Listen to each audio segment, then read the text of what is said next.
Picture this. Every country on Earth lines up and admits how much money it owes. The number is so large it stops feeling real. Over $300 trillion in global debt. Now the uncomfortable question. Who exactly owns that money? Not banks in a vague way, not investors as a blur. Someone owns every single dollar of that debt.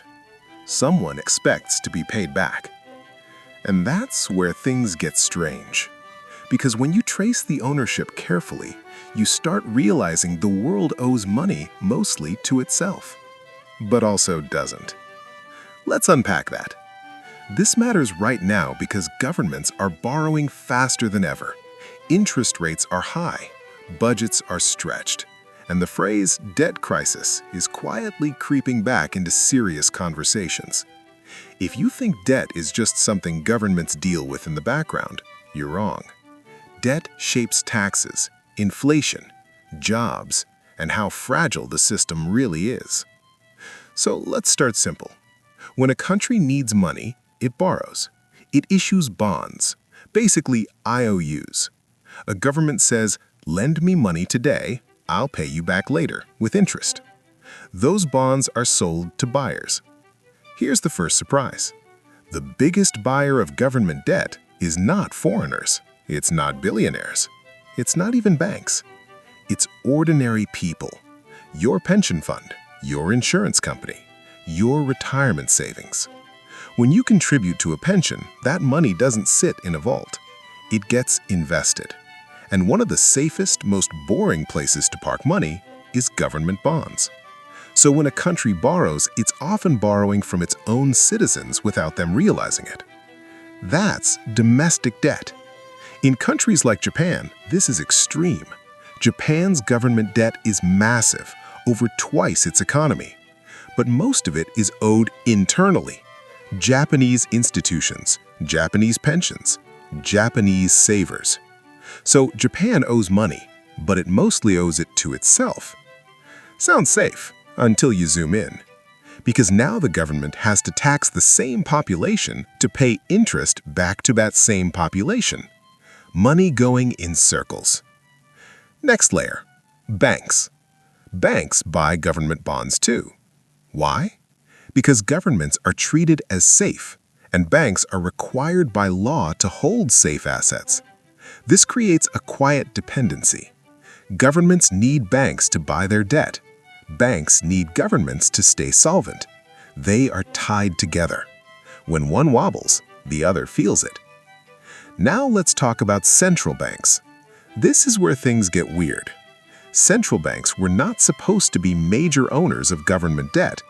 But after financial crises, after pandemics, after economic shocks, they stepped in. They created new money and used it to buy government bonds. This is called quantitative easing. In simple terms, the government owes money to an institution that can print money.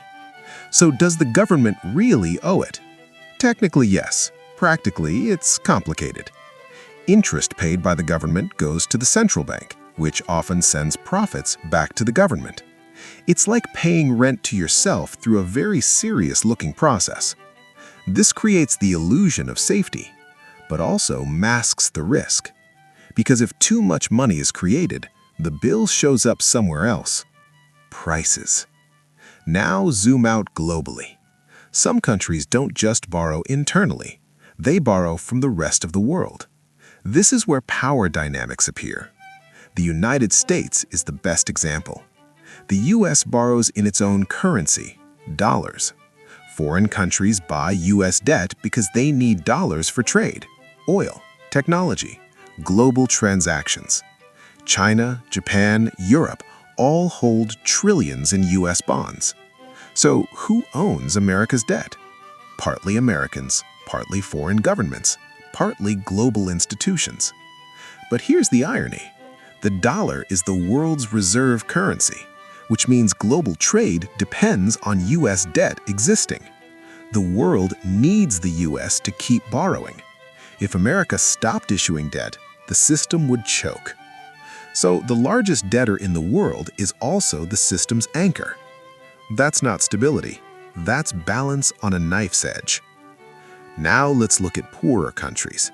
They don't borrow in their own currency. They borrow in dollars. This changes everything.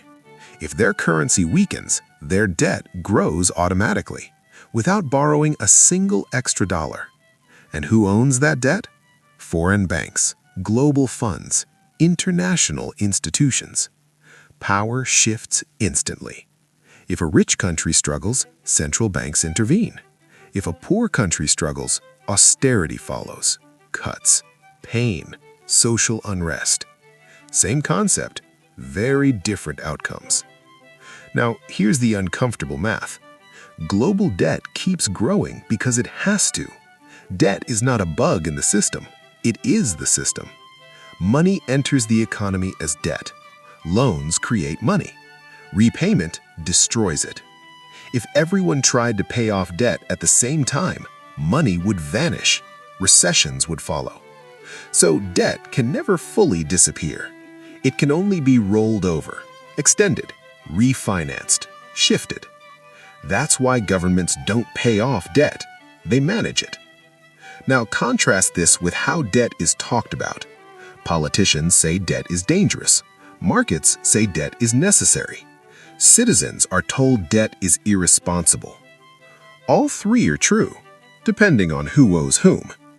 The real question is not how much debt exists, it's who controls it.